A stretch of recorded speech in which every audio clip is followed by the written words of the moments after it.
అదే RTV app వార్తల్ని క్షణాల్లో చదివే అవకాశం ఉంటుంది. ఒక న్యూస్ పేపర్, ఒక టెలివిజన్ ఛానల్ మీ చేతుల్లో ఎప్పుడూ ఉంటాయి. నిన్న ఖమ్మం నగరంలో కాకతీయ టెక్నో స్కూల్కి చెందిన స్కూల్ బస్సు ప్రమాదానికి గురైంది. దీని మీద విద్యార్థి సంఘాలు ఆర్టీవీ ఆఫీస్కి వచ్చి అధికారులను వివరణ అడగా వాళ్ళని పట్టించుకోకపోవడం పట్ల ఖమ్మం జిల్లా పీడీఎస్ విద్యార్థి నాయకులు ఆర్టీఓ ఆఫీస్ ముందు నిరసన వ్యక్తం చేస్తున్నారు. ప్రస్తుతం మనం ఆర్టీఓ ఆఫీస్లో ఉన్నాం. మన దగ్గర పీడీఎస్ కార్యకర్తలు మనకు అందుబాటులో ఉన్నారు. మనం వారిని అడిగి మరిన్ని విషయాలు తెలుసుకుందాం. అసలు వాళ్ళు ఎందుకు ధర్నా చేస్తున్నారు, అసలు ఏంటి ఆ విషయాలను పూర్తిగా కనుక్కునే ప్రయత్నం. మన దగ్గర పీడీఎస్ జిల్లా కార్యదర్శి వెంకటేష్ మనకు అందుబాటులో ఉన్నారు. సో చెప్పండి వెంకటేష్, మీరు ఇక్కడ ధర్నా చేయడం గల ప్రధాన కారణం ఏంటి? ఈరోజు ఖమ్మం జిల్లాలో ఉన్నటువంటి ప్రైవేట్ స్కూల్ యాజమాన్యాలు విచ్చలవిడిగా దౌర్జన్యధేయంగా ఈరోజు ప్రైవేట్ స్కూలు విద్యార్థుల్ని రూల్స్ బ్రేక్ చేస్తూ ఆర్టీఓ రూల్స్ బ్రేక్ చేస్తూ మరి విద్యార్థులను ట్రాన్స్పోర్ట్ చేస్తున్నారు. నేను దానివల్ల నిన్న ఖమ్మం జిల్లా ఉన్నటువంటి కాకతీయ స్కూల్ బస్సు యాక్సిడెంట్ జరిగింది. ఆ బస్కి కనీసము ఫిట్నెస్కి సంబంధించినటువంటి ఆ బ్రేక్స్లు కానీ సరైనటువంటి సిగ్నల్ సైడ్ ఇండికేటర్స్ కానీ లేవు. ఇండికేటర్ లేకుండానే బస్సులు రన్ చేస్తున్నారు బైపాస్లో. దానివల్ల అక్కడ ఉన్నటువంటి లారీ వెనక నుంచి వచ్చిన సందర్భంలో సడన్గా యూటర్న్ కాకపోయినా కూడా యూటర్న్ చేయడం వల్ల బస్సు తాకింది. దాంట్లో 30 మంది విద్యార్థులు ఉంటే 4గురికి తీవ్ర గాయాలైన పరిస్థితి కనిపిస్తూ ఉంది. దీని మీద ఇదేంటని చెప్పేసి అక్కడ ఉన్నటువంటి అధికారులను మేము ప్రశ్నించగా కనీసం నిన్న ఒక రోజు 24 గంటలు గడుస్తున్నా కూడా జిల్లా అధికారి అయినటువంటి కొత్త డిటిఓ గారు కనీసం స్పందించలేదు. ఇదేందని చెప్పేసి పీడీఎస్ పీవీఎల్గా వినతి పత్రం ఇవ్వడానికి వస్తే మేడం గారు గంటలు తరబడి వెయిట్ చేపిస్తున్నారు. కానీ కనీసం ఈ సమస్య ఏంటని తెలుసుకునే పరిస్థితి కనిపించడం లేదు. మేము అడుగుతున్నాం తెలంగాణ ప్రభుత్వాన్ని, దీనికైనా మేము గెలిపించుకుంది. విద్యార్థుల జీవితాన్ని ప్రపాయంగా పెట్టి ప్రైవేట్ స్కూల్ బస్సుల్లో ఎక్కిస్తుంటే కనీసం అధికారులు స్పందించట్లేదంటే మరి తెలంగాణ ముఖ్యమంత్రులు పొన్నం ప్రభాకర్ గారు, అదేవిధంగా ఖమ్మం జిల్లా కలెక్టర్ గారు మీరు ఏ విధమైన చర్యలు తీసుకున్నారు మేము అడుగుతా ఉన్నాం. తక్షణమే ఇక ఫిట్నెస్ లేని బస్సుల మీద చర్యలు తీసుకోవాలి. ఫిట్నెస్ పేరుతో ఒక బస్ పర్మిషన్ పేరుతోటి 2-3 బస్సులు నడుపుతున్న పరిస్థితి కనిపిస్తుంది.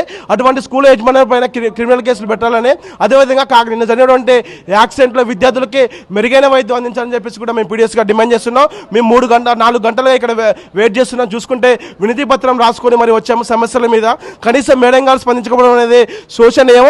మరి మేడం గారికి ఖమ్మం జిల్లా ఉన్నటువంటి ప్రైవేట్ స్కూల్ యాజమాన్యాలకి ఏమైనా మరి లావాదేవీలు ఉన్నాయనేది కూడా మాకు అనుమానాలు రేకెత్తిన పరిస్థితి కనిపిస్తుంది. కాబట్టి ఒక్కసారి మరి మేడం గారు కూడా స్పందించాలని చెప్పేసి కూడా మేము జిల్లాధికారులు స్పందించాలని కూడా మేము కోరుకుంటున్నాం. నా పేరు వెంకటేష్, పీడీఎస్ ఖమ్మం జిల్లా ప్రధాన కార్యదర్శి. సో చూసారు కదా, పూర్తిగా స్కూల్ బస్సులు ఫిట్నెస్ లేని కారణంగా ఫిట్నెస్ లేని స్కూల్ బస్సులు కూడా వీళ్ళు అధికారికంగా పత్రాలు రిలీజ్ చేయడంతో ఇలాంటి ప్రమాదాలు జరుగుతున్నాయని చెప్పేసి కూడా పూర్తిగా వీళ్ళు ఖండిస్తున్న పరిస్థితి కనబడుతుంది. సో మన దగ్గర పూర్తిగా ఆ పీవైఎల్ రాకేష్ మనకు అందుబాటులో ఉన్నారు. మరి రాకేష్ అడుగుతాం. సో రాకేష్ చెప్పండి, పూర్తిగా ఫిట్నెస్ లేని బస్సులు నడపడం వల్లనే ప్రమాదాలు జరుగుతున్నాయని మీరు భావిస్తున్నారా? ఖమ్మం జిల్లాలో ఇదే కాదు, గత 4 రోజుల నుంచి రోజుకు ఒక యాక్సిడెంట్ జరుగుతూనే ఉంది. ప్రైవేట్ స్కూల్ బస్సులు కొత్తగా వచ్చిన ఆర్టీఓ అధికారులు ఆ ప్రైవేట్ స్కూల్ బస్సులపై ఫిట్నెస్ ఉందా లేదని చెప్పేసి వాటి మీద చర్యలు తీసుకోకపోవడం వల్లనే ఆర్టీఓ అధికారులు నిర్లక్ష్యం వల్లనే ఈ యాక్సిడెంట్ జరుగుతుంది. ఆ యాక్సిడెంట్లో కూడా చిన్నారులు అనేక మంది గాయాల పాలైన పరిస్థితి ఉంది. నిన్న ఖమ్మం జిల్లాలో కూడా ఒక ప్రైవేట్ స్కూల్ బస్సు యాక్సిడెంట్ అయింది. దాన్ని మేము వాటిపై చర్య తీసుకోవాలని చెప్పేసి ఈరోజు ఆర్టీఓ అధికారిని కలవడానికి వస్తే ఆర్టీఓ అధికారు మేము వచ్చి 2-3 గంటలు అవుతున్నాం కానీ ఇంతబట్టికి ఆర్టీఓ అధికారు స్పందించే పరిస్థితి లేదు. తక్షణమే ఆర్టీఓ అధికారు స్పందించి ఏదైతే వెహికల్స్ మంచి వెహికల్స్ రోడ్ల మీద తిప్పాలని, ఫిట్నెస్ లేని వెహికల్స్ రోడ్ల మీదకి వస్తాయి వాటి మీద స్కూళ్ళ మీద అలానే ఫిట్నెస్ లేని వెహికల్ మీద కూడా చర్య తీసుకోవాలని చెప్పేసి ఈరోజు మేము పీడీఎస్ పీవైఎల్గా డిమాండ్ చేస్తున్నాం.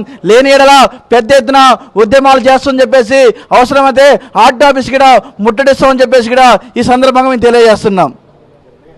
సో చూశారు కదా, ఇది ప్రధానంగా ఫిట్నెస్ లేని వాహనాలకు ఫిట్నెస్లు ఇచ్చి రోడ్ల మీద తిరుగుతున్నాయని చెప్పేసి కూడా పీడీఎస్ పీవైఎల్ విద్యార్థి సంఘాలు కూడా పూర్తిగా నిరసన కార్యక్రమం ఇక్కడ వ్యక్తం చేస్తున్నారు. మొత్తంగా చూసుకున్నట్లయితే ఖమ్మం నగరంలో ఉన్న ప్రైవేటు స్కూల్ యాజమాన్యాలు పూర్తిగా ఫిట్నెస్ లేని బస్సులు, అలాగే ఫిట్నెస్ పూర్తిగా అంటే ఇండికేటర్స్ హెడ్ లైట్స్ కూడా లేని బస్సులను, అంటే పూర్తిగా డ్రైవింగ్ నైపుణ్యం కలిగిన డ్రైవర్లను కూడా పూర్తిగా నియమించుకోకపోవడం పట్ల ఇలాంటి రోడ్డు ప్రమాదాలు జరుగుతున్నాయని చెప్పేసి కూడా వాళ్ళు చెప్తున్న పరిస్థితి కనబడుతుంది. ఇప్పటికైనా రవాణా శాఖ అధికారులు వెంటనే స్పందించి ఖమ్మం నగరంలో ఉన్న ఆ ప్రైవేట్ స్కూల్స్ బస్సుల ఫిట్నెస్లు మరొకసారి చూసి ఫిట్నెస్ ఉన్న బస్సులనే పూర్తిగా స్కూల్కి ఇవ్వాలని చెప్పేసి కూడా వాళ్ళు చెప్తున్న పరిస్థితి కనబడుతుంది. సో ఏది ఏమైనా ఇప్పటికైనా రవాణా అధికారులు స్పందించి ఖమ్మం నగరంలో ఉన్న స్కూల్స్లో ఉన్న బస్సులను ఆ ఫిట్నెస్ ఉందా లేదా అని మరొకసారి చెక్ చేయాల్సిన అవసరం ఎంతైనా ఉందని చెప్పేసి కూడా ఆ పీడిఎస్యు విద్యార్థి సంఘాలు డిమాండ్ చేస్తున్న పరిస్థితి కనబడుతుంది. ఇది కెమెరా పర్సన్ నాగేంద్ర బాబుతో నేను మీ దేవేంద్ర, RTV ఖమ్మం నుంచి. మరిన్ని వీడియోస్ కోసం ఛానల్ ని సబ్స్క్రైబ్ చేయండి. లేటెస్ట్ అప్డేట్స్ కోసం వాట్సాప్ ఛానల్ ని ఫాలో చేయండి. అండ్ లింక్ డిస్క్రిప్షన్ లో ఉంది.